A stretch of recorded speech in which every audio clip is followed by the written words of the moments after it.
La Iglesia Amistad Cristiana presenta la palabra de Dios con el pastor Natanael Escobar. Vamos a la palabra, hermanos. Vamos a leer en Éxodo capítulo 1. Vamos a retomar el estudio del panorama bíblico que estamos desarrollando. Así que le ruego su atención. Éxodo capítulo 1. Leemos la palabra del Señor como está escrita y dice de la siguiente manera: estos son los nombres de los hijos de Israel que entraron en Egipto con Jacob. Cada uno entró con su familia: Rubén, Simeón, Leví, Judá, Isaacar, Zabulón, Benjamín, Dan, Neftalí, Gad y Aser. Todas las personas que le nacieron a Jacob fueron 70, y José estaba en Egipto. Y murió José y todos sus hermanos y toda aquella generación. Y los hijos de Israel fructificaron y se multiplicaron, y fueron aumentados y fortalecidos en extremo, y se llenó de ellos la tierra. Entre tanto, se levantó sobre Egipto un nuevo rey, que no conocía a José, y dijo a su pueblo: he aquí, el pueblo de los hijos de Israel es mayor y más fuerte que nosotros. Ahora pues, seamos sabios para con él, para que no se multiplique y acontezca que viniendo guerra, él también se una a nuestros enemigos y pelee contra nosotros y se vaya de la tierra. Entonces pusieron sobre ellos comisarios de tributos que molestasen con sus cargas, y edificaron para Faraón las ciudades de almacenaje, Pitón y Ramesés. Pero cuanto más los oprimían, tanto más se multiplicaban y crecían, de manera que los egipcios temían a los hijos de Israel. Y los egipcios hicieron servir a los hijos de Israel con dureza, y amargaron su vida con dura servidumbre, en hacer barro y ladrillo, y en toda labor del campo, y en todo su servicio, al cual los obligaban con rigor.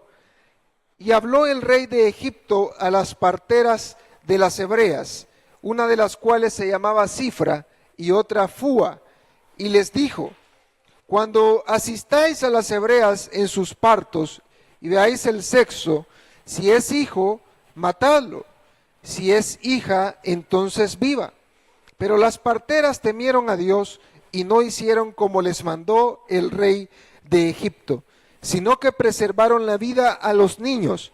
Y el rey de Egipto hizo llamar a las parteras y les dijo: ¿por qué habéis hecho esto, que habéis preservado la vida a los niños? Y las parteras respondieron a Faraón: porque las mujeres hebreas no son como las egipcias, pues son robustas y dan a luz antes de que la partera venga a ellas. Y Dios hizo bien a las parteras, y el pueblo se multiplicó y se fortaleció en gran manera. Y por haber las parteras temido a Dios, él prosperó sus familias. Entonces Faraón mandó a todo su pueblo diciendo: echad al río a todo hijo que nazca, y a toda hija preservad la vida. Señor, en esta noche te pido que nos ayudes en este estudio de tu palabra, Señor. Condúcenos hacia una mejor comprensión de este contexto histórico, Señor, que estamos viendo a través de estas sesiones de estudio, Señor. Te pido que ilumines cada corazón, cada vida, y nos ayudes, Señor, para que esto nos ayude a crecer en ti. En el nombre de Jesús, amén y amén. Vamos a ver esta noche dos temas. Primero, Dios, tengamos el espacio para desarrollarlos. A ver, ¿dónde nos quedamos el último miércoles, el miércoles antepasado? Si usted se acuerda, ¿en qué tema nos quedamos, hermanos? Descendencia de Abraham. No, pero hubo un último tema. Era Israel en Egipto. Ahí se acuerda que vimos un arbolito genealógico de quiénes son los que entraron a la tierra de Egipto y cómo se desarrolló esa entrada. Pero vamos a revisar en esta noche el tema de la salida de Egipto. Vamos a ver este punto. De hecho, este evento, este periodo, se conoce como el Éxodo. Si alguien me pudiera decir qué significa Éxodo. Salida, muy bien, salida. Hay que saber algo, hermanos, a la hora que nosotros abordamos estos libros del Pentateuco, los primeros 5 libros, que los nombres de esos libros no eran, o no son, perdón, los que recibieron originalmente de parte de los hebreos. Porque Éxodo es un nombre griego. Y los hebreos en ese tiempo hablaban hebreo. Entonces, el griego, el significado de Éxodo en griego es salida. Ahora, tenemos que esos nombres fueron puestos ya en nuestras versiones. No sé si va a recordarse usted de ese punto que estuvimos hablando de la Septuaginta o la versión de los 70, una versión en donde prácticamente se tradujo todo el Antiguo Testamento del hebreo al griego. Y en ese momento estos libros reciben un nuevo nombre. Y por eso reciben el nombre, en este caso el segundo libro recibe el nombre de Éxodo. Así como Génesis tiene un significado también en hebreo que es comienzo o inicio. Ese es el significado de Génesis. Así también el Éxodo tiene otro significado que es salida. Pero el evento en sí es conocido como el Éxodo de Israel. Cuando usted le dicen el Éxodo de Israel, usted tiene que saber rápidamente que están hablando de la salida de Egipto. De eso se está hablando cuando se menciona el Éxodo. Pero vamos a revisar algunas razones por las cuales se motivó que Israel tenía que salir de ese lugar, de esa tierra. Si usted se recuerda, cuando José lleva a su familia por orden de Faraón, Faraón le dice, puedes traerte toda tu familia, quiero conocerla. Y pueden agarrarse, les dice, la tierra que más les guste. Y dice que se colocaron en una tierra llamada Gosén. Y ahí prácticamente ellos se desarrollaron ya como nación, como pueblo. Entonces, ellos por mucho tiempo estuvieron, según la Biblia, en una condición favorable. Vivían posiblemente de la agricultura y de la crianza de ganado, pero luego sucedió que esa generación que entró empezó a morir. Los niños pequeños que entraron con toda la familia de Jacob empezaron ya a hacerse mayores hasta que llegó un punto en que murieron. ¿Y qué pasó? También los egipcios murieron de igual forma. Y aquella gente que había conocido, aquel pueblo, que en un principio fueron bien recibidos con un ánimo de entregarles, imagínense, la mejor tierra de Egipto, luego empiezan a preguntarse, bueno, ¿y qué pasa con esta gente? ¿Qué están haciendo aquí en nuestra tierra? Y no solo eso, sino que tenían la mejor tierra de todas y estaban creciendo como pueblo, como nación.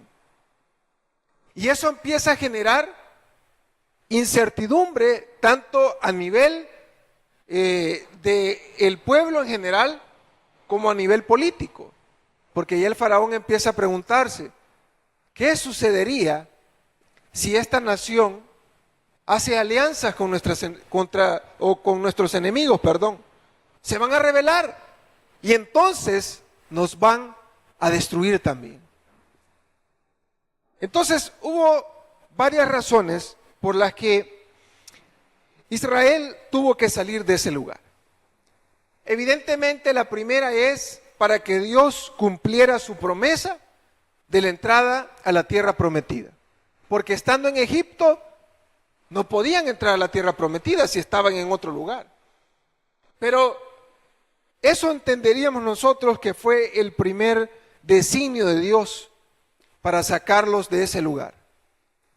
Querer conservar al pueblo como tal y cumplir su promesa que ya se le había dado a Abraham.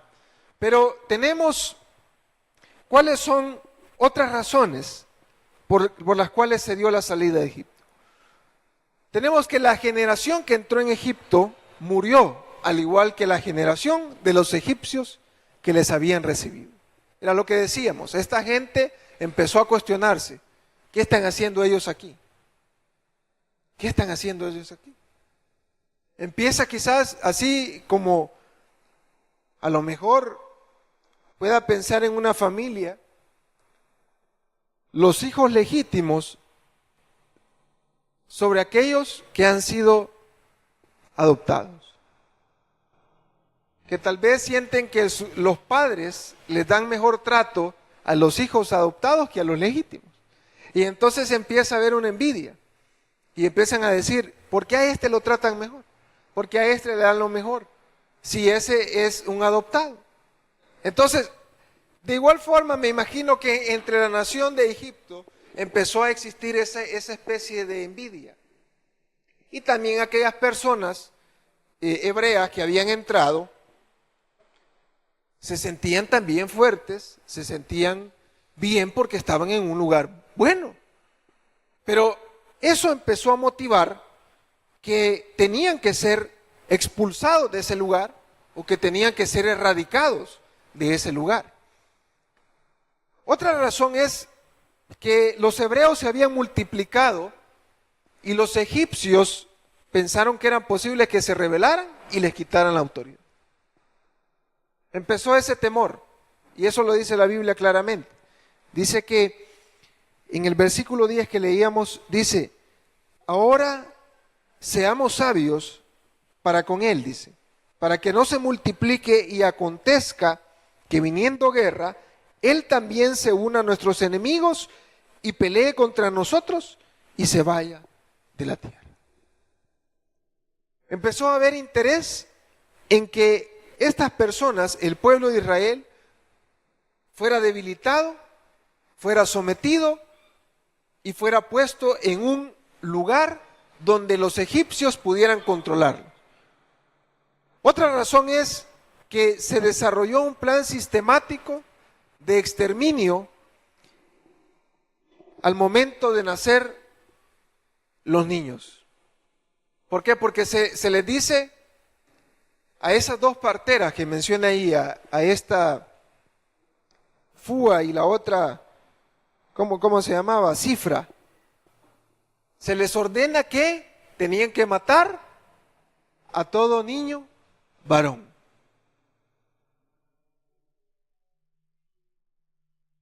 ¿Qué es lo que pretendían entonces los egipcios? Eliminar a ese pueblo. ¿Por qué? Porque sistemáticamente la población iba a empezar a decrecer. En unas décadas, en unos cuantos siglos, ese pueblo iba a estar exterminado totalmente. Y otra razón es que Israel se vio sometido a trabajo forzado.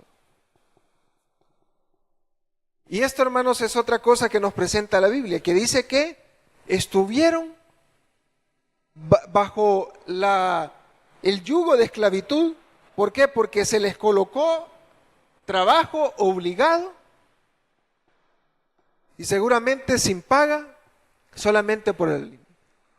Y esta gente empezó a recibir maltratos, humillaciones y todo lo que implica la esclavitud. Ahora, ¿cuál era el propósito de Dios? A veces, hermanos, nosotros venimos y queremos victimizar esta historia y decir, los hebreos sufrieron tanto. Pero hay que ver las cosas de manera objetiva. Eran un pueblo, eran una nación también que habían desobedecido a Dios en muchas ocasiones. Ahora, en esa condición, creo que el propósito de Dios era sacarlos de ese lugar, no porque ellos fueran buenos, sino porque Él tenía planes. Y eso creo que es un principio muy importante que debemos entender a la hora también que estudiamos estos pasajes. Porque así como en usted y yo el Señor ha puesto su mirada, nos ha guardado, ¿es porque hemos sido buenos?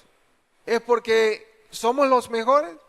Yo creo que no, es porque Dios ha tenido misericordia y tiene planes en nuestras vidas. Así el Señor no pretendía dejar a su nación, a su pueblo, en esa condición de esclavitud. Pero aquí aparece, hermanos, la figura de un hombre que es muy reconocido en la Biblia y es Moisés, un profeta y libertador. Eso, hermano, la historia de Moisés, el inicio de la historia de Moisés prácticamente la vamos a encontrar en Éxodo 2 al capítulo 4. Pero rápidamente, unos detalles para ir avanzando. Moisés nació de la tribu de Leví y usted sabe perfectamente la historia que dice la Biblia que su mamá guardó de su vida y su hermana lo puso en aquel río para que fuera salvado, porque en ese momento se estaban exterminando a los varones. Pero fue encontrado por la hija de Faraón y fue educado como un príncipe. ¿Por qué? Porque la hija de Faraón empezó a tener un gran cariño por él y pensaba que era un regalo lo que había recibido. Entonces ella empieza a darle educación, se le coloca en una posición privilegiada y Moisés empieza a recibir educación de la mejor del mundo.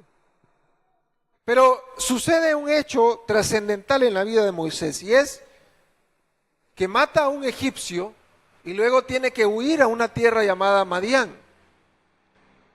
Ahí él se convierte en un pastor de ovejas, conoce a su esposa y a través de un proceso en la vida de Moisés, el Señor empieza a tener contacto con él. Hasta que recibe el llamamiento y el Señor le dice que tiene que ir nuevamente a esa tierra de Egipto a sacar a esa nación que estaba sometida bajo el yugo de Faraón.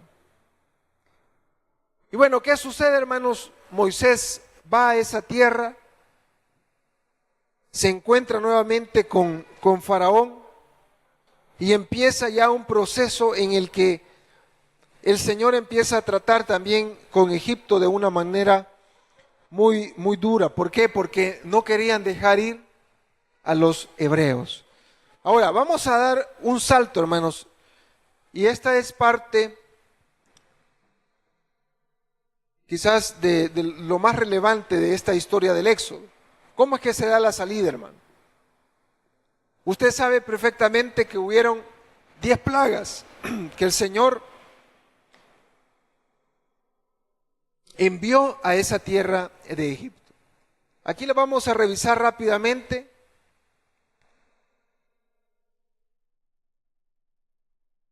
A ver, ahí las tenemos. ¿Cuál fue la primera plaga, hermanos? La plaga de sangre. Segunda plaga, plaga de ranas. Tercera plaga, plaga de piojos. Cuarta, de moscas. De la quinta, de muerte del ganado. La sexta, la úlceras o la plaga de úlceras. La séptima, plaga de granizo. La octava, plaga de langostas. La novena, plaga de tinieblas. Y la décima, muerte de los primogénitos. Y es con esa plaga última que prácticamente se ablanda el corazón de Faraón y les da la salida de Egipto. ¿Dónde podemos encontrar eso, hermanos?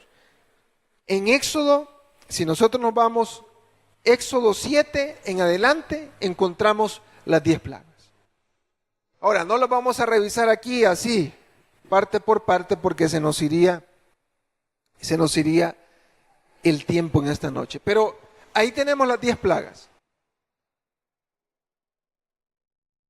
A veces, hermanos, se confunde este punto, ¿verdad? De las 10 plagas. Y algunos dicen las 7 plagas. Yo he escuchado personas que dicen las 7 plagas de Egipto. Pero no, son 10 plagas que el Señor envió. Ahora, si usted revisa, se imagina cómo ha de haber sido eso, ¿verdad? Pongamos, por ejemplo, una plaga de esas, escoja usted la que le parezca más sencilla, por decirlo así. La plaga de, vaya, imagínese la plaga de piojos. Todos piojosos. ¿Se imagina usted lo complicado que se volvió eso en Egipto? Fue realmente algo que hizo un problema inmenso. Cada plaga tenía que ver con una parte específica de algo que se quería atacar, o por decirlo así, era un proceso de ablandamiento, por decirlo así, en el corazón de aquellas personas. Porque a medida que va avanzando, o que van avanzando las plagas, como que se van volviendo un poco más complicadas, más difíciles. Pero ahí tenemos las 10 plagas. Y con esa última plaga, hermanos, si me acompaña en Éxodo, vamos a revisar cómo es que se da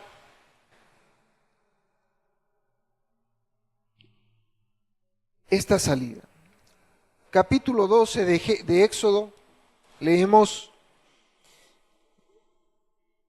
el capítulo 29, el versículo 29, perdón, Éxodo 12, 29. Dice: y aconteció que a la medianoche Jehová hirió a todo primogénito en la tierra de Egipto, desde el primogénito de Faraón que se sentaba sobre su trono hasta el primogénito del cautivo que estaba en la cárcel, y todo primogénito de los animales.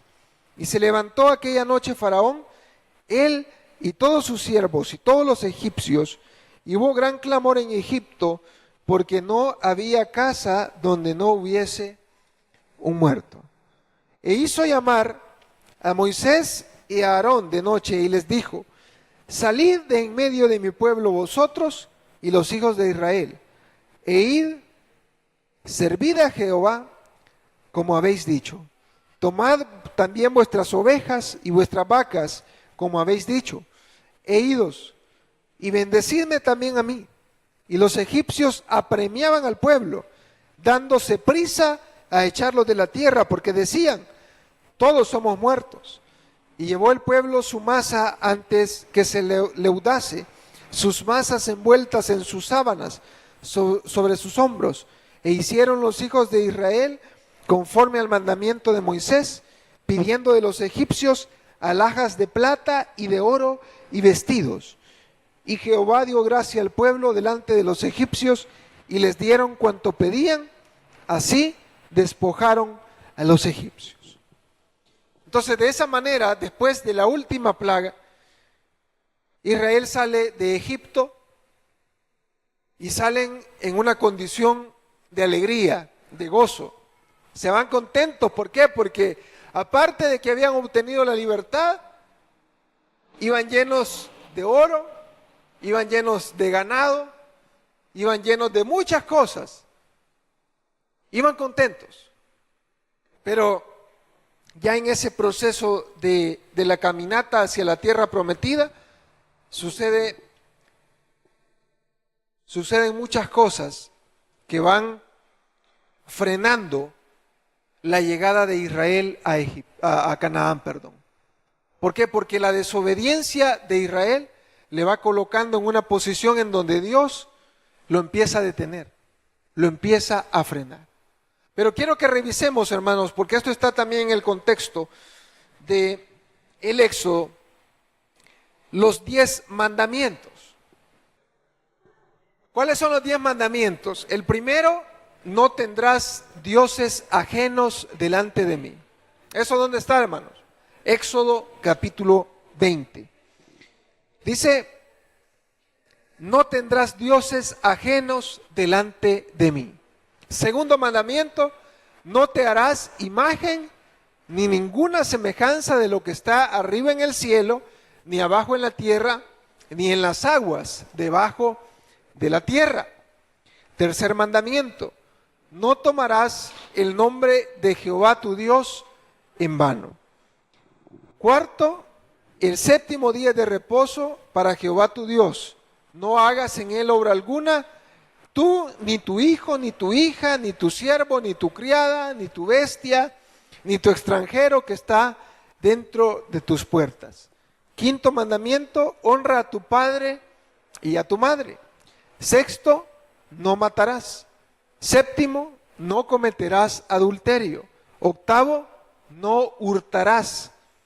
Noveno, no hablarás contra tu prójimo falso testimonio. Y el décimo, no codiciarás la casa de tu prójimo, y no codiciarás la mujer de tu prójimo, ni su siervo, ni su sierva, ni su buey, ni su asno, ni cosa alguna de tu prójimo.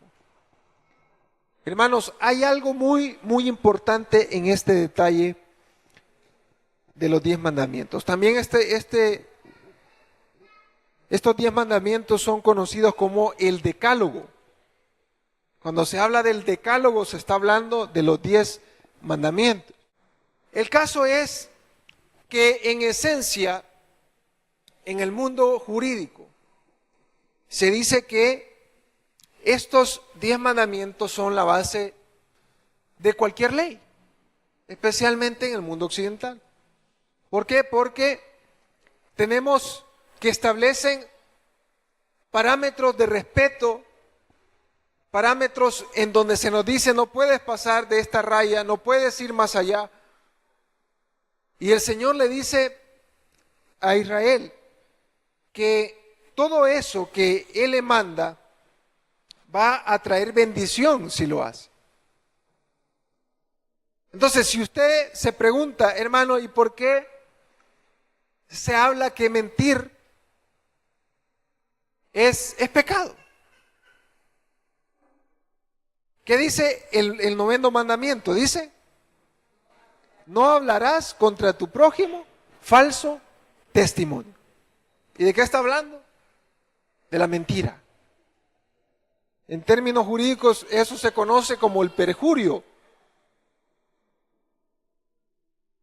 Cuando hay personas que dicen, no, si es que te lo juro ante Dios, y están diciendo la mentira más grande del mundo, ese es perjurio. ¿Por qué? Porque quieren hacer creer que se dice la verdad cuando es una gran mentira.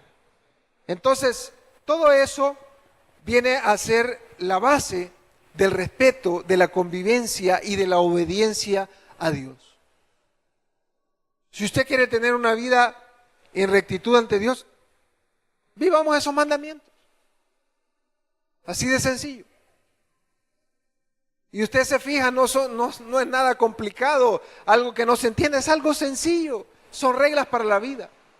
Y eso es lo que Dios quería al dárselos a Israel. Pero vamos a ver un pequeño mapita por ahí, en donde tal vez no se mire con mucha claridad de atrás, pero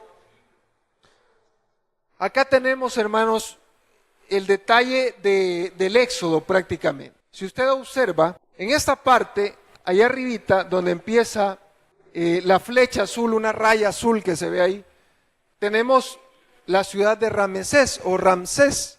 De esa ciudad prácticamente es que salió Israel y aquí empieza su caminata por toda esta península del Sinaí que se conoce, hasta llegar a un punto en que ellos prácticamente son confundidos y allí es donde se dan aquellos famosos 40 años en donde estuvieron caminando una y otra vez por el mismo lugar.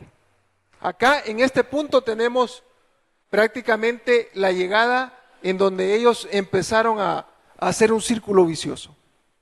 Un círculo vicioso en donde iban, volvían a llegar, volvían a llegar y no pasaban de ese lugar.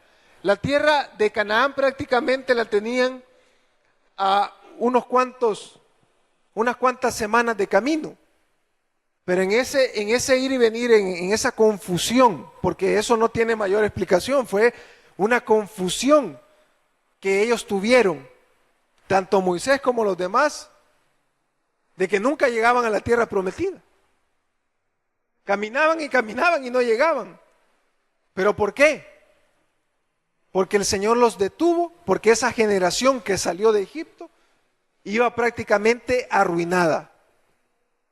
Iba llena de gente desobediente y por esa razón es que ellos prácticamente murieron en ese ir y venir. Luego tenemos ya hacia el norte la caminata ya hacia el monte Nebo, en donde Moisés murió, y a partir de ahí él puede observar la tierra prometida, pero no entra en ese lugar. Entonces, por acá tenemos el famoso monte Sinaí, miren. El monte Sinaí no está en Israel, porque a veces eso hermanos, esos mapas, viera cómo sirven. Porque a veces pensamos, oye, así como en Israel está el monte Sinaí, no, eso está lejos. Entonces, tenemos ese pequeño mapa para que nos hagamos la idea de cómo fue la ruta del Éxodo. Usted puede también investigar y darse cuenta de cómo es ese detalle que estamos diciendo. Ahora vamos a ver, hermanos, rápidamente, vamos a cerrar esta parte acá y vamos a ver rápidamente el periodo de los jueces. Quiero que me acompañe a un pasaje en la palabra. Deuteronomio capítulo 34, versículo 5. Dice: y murió allí Moisés, siervo de Jehová, en la tierra de Moab, conforme al dicho de Jehová. Y lo enterró en el valle, en la tierra de Moab, enfrente de Bet Peor. Y ninguno conoce el lugar de su sepultura hasta hoy. Era Moisés de edad de 120 años cuando murió. Sus ojos nunca se oscurecieron ni perdió vigor. Y lloraron los hijos de Israel a Moisés en los campos de Moab 30 días. Y así se cumplieron los días del lloro y del luto de Moisés. Y Josué, hijo de Nun, fue lleno del espíritu de sabiduría, porque Moisés había puesto sus manos sobre él. Y los hijos de Israel le obedecieron e hicieron como Jehová mandó a Moisés. Y nunca más se levantó profeta en Israel como Moisés, a quien haya conocido Jehová cara a cara. Nadie como él en todas las señales y prodigios que Jehová le envió a hacer en tierra de Egipto, a Faraón y a todos sus siervos y a toda su tierra. Y en el gran poder y en los hechos grandiosos y terribles que Moisés hizo a la vista de todo Israel. Hermanos, ¿qué sucede luego de la muerte de Moisés?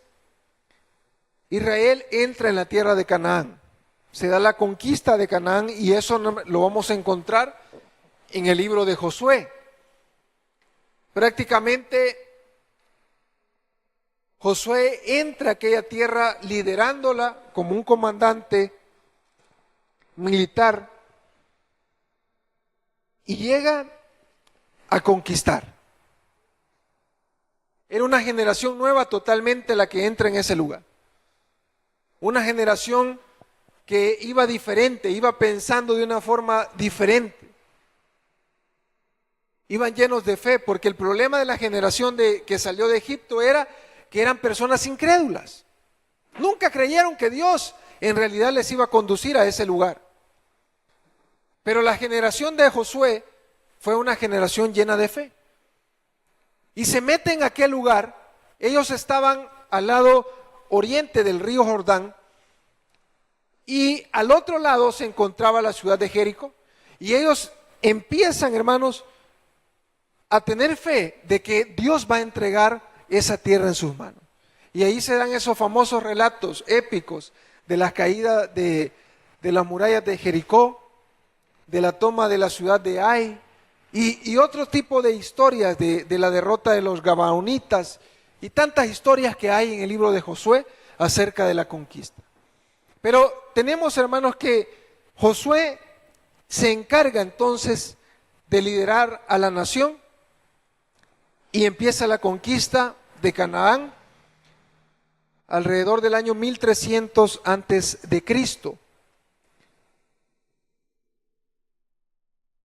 Como detalles, hermanos, que tenemos de las campañas militares de Josué, encontramos en el capítulo 12 las victorias que él obtuvo sobre todos los reyes que gobernaban en esa tierra de Canaán. Allí usted en su casa puede leer todos los pueblos que Josué fue conquistando poco a poco.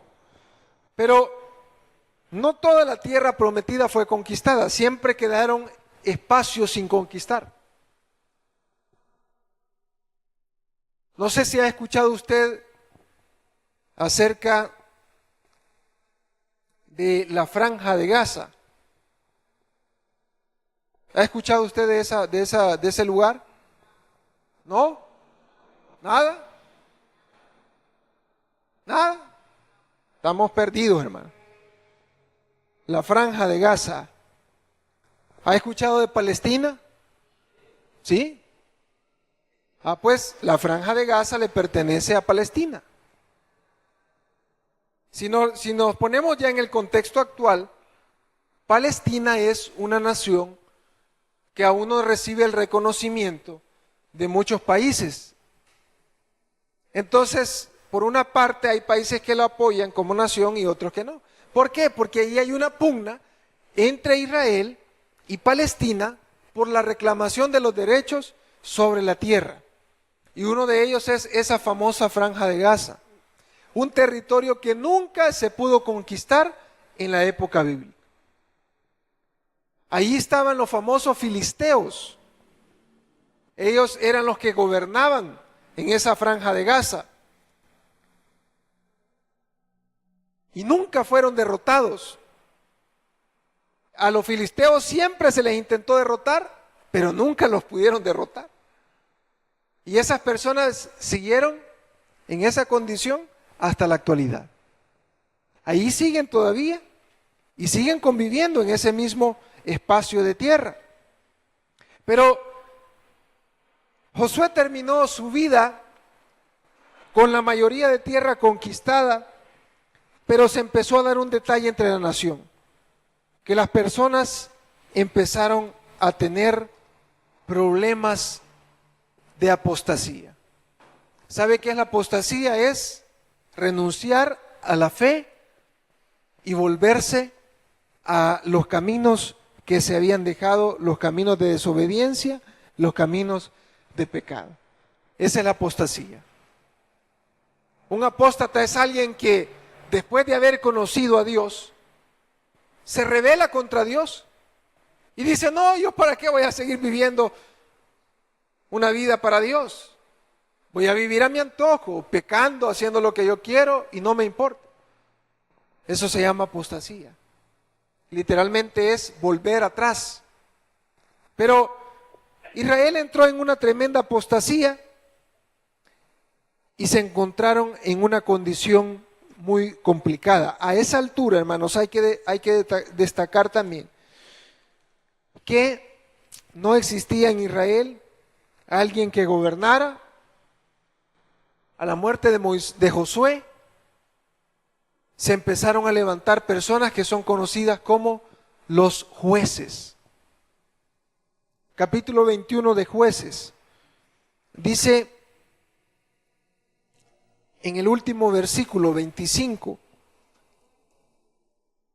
dice, en estos días no había rey en Israel, y cada uno hacía lo que bien le parecía. Entonces ya la nación asentada en Canaán empiezan a hacer y a deshacer. ¿Y qué es lo que sucedió, hermanos? Que Dios empezó a castigarlos de maneras muy, muy duras. ¿Por qué? Porque empezó a usar a pueblos paganos para que llegaran y los destrozaran. Y se dieron muchos casos. Estaban los madianitas, los filisteos, y especialmente entre esos dos pueblos hacían pedazos a Israel. En el libro de Jueces, por eso es que va a encontrar usted como un círculo vicioso, en el que Dios levanta a un juez, a un caudillo, el Señor les da la conquista, pero luego vuelven a caer en la condición de pecado, y nuevamente otro pueblo pagano vuelve a derrotarlos, hasta que Dios vuelve a levantar a otro caudillo. Y de esa manera se encontró Israel desde la muerte de Josué hasta la aparición de Samuel, que fue prácticamente el último juez que gobernó en Israel. Pero se dice que, según el relato bíblico, ese periodo pudo haber durado 300 años, en el que Israel estuvo en una condición de ir y venir, en ese mismo círculo vicioso. ¿Por qué? Porque su condición espiritual era mala ante Dios. Y si quiere extraer un principio espiritual bíblico para su vida, eso es lo que pasa cuando vivimos mal ante Dios. Vamos de repente para arriba cuando estamos bien, y de repente empezamos a vivir mal y todo empieza otra vez hacia abajo. Y nos preguntamos, ¿por qué estamos en esta condición? ¿Por qué estoy todo arruinado? ¿Por qué Dios no me bendice? ¿Por qué Dios no me hace? Hermanos, examinemos nuestra vida. Si nosotros leemos el libro de los jueces, nos vamos a dar cuenta que la condición de Israel era la que marcaba cómo iban a estar. Su condición espiritual era la que determinaba que también iban a estar. Pero Israel, en esas condiciones, estuvieron viviendo alrededor de 300 años. Tenemos algunos jueces que destacan. Tenemos, por ejemplo, a Débora y a Barak. Se dice que derrotaron a los cananitas, que eran comandados por Sísara, y les permitió dominar un territorio llamado Esdraelón, el cual era apto para el cultivo y un importante punto de enlace entre las tierras del norte y el sur de Canaán. Fue una victoria clave la que Dios les dio con Débora y Barak. ¿Por qué? Porque a través de esa victoria ellos pudieron establecer líneas o canales de comunicación, carreteras de comunicación entre el norte y el sur de la tierra. Aparece también Gedeón, otro famoso juez, que dice que derrotó con solo 300 hombres a un ejército de madianitas. Si usted se recuerda de esa historia, que dice que iban los madianitas y saqueaban la tierra de Israel. Les quitaban los granos, les quitaban los alimentos, los dejaban hambrientos. Y Gedeón dice que se iba a esconder también. Y en esa condición el Señor lo llama, que estaba escondido. Y el Señor le dice que lo va a levantar como un juez para liberar a Israel de esa opresión.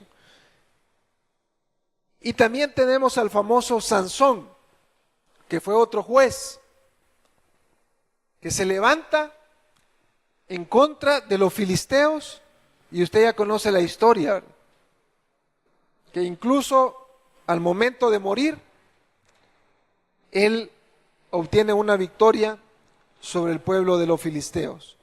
Así que, hermanos, vamos a quedarnos hasta acá, que nos quedamos entonces en el periodo de los jueces. Le animo a que usted pueda leer la Biblia, hermano. Hay una riqueza histórica en todos estos libros muy grande.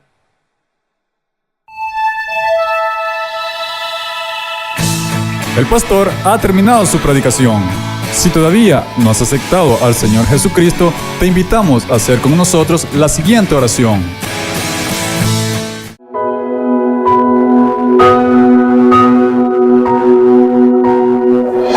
Dios mío, reconozco que soy pecador y me arrepiento de todos mis pecados.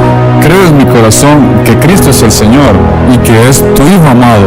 Reconozco que Cristo murió por mis pecados y que tú le resucitaste de entre los muertos. Yo abro las puertas de mi corazón y te recibo como mi Señor y Salvador. Amén.